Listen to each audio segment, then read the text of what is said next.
Hey everyone, welcome back to Scrummy. I've got a lovely recipe for you today. It's really simple.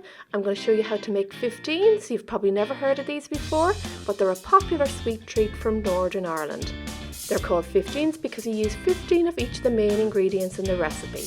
Okay everyone, let's start making 15s. The first step is to crush up the digestive biscuits or graham crackers. Use a glass like I'm doing or pop them into a food processor and blitz until you have a nice fine crumb.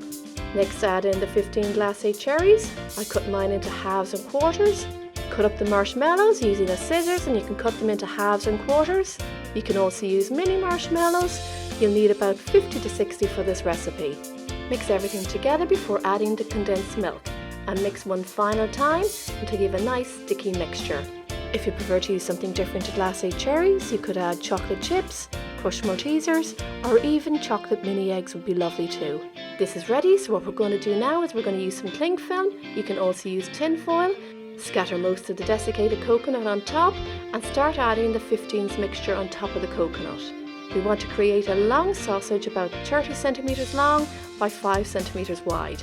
Sprinkle the remaining coconut on top and wrap the cling film tightly around it, twisting the ends together and rolling it to form a sausage. Now we can get this into the fridge, chilled for at least 5 hours so that it's nice and firm.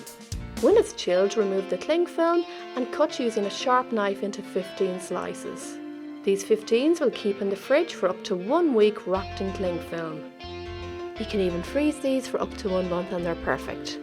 If you've ever made 15s before, comment below and let me know what you thought of them.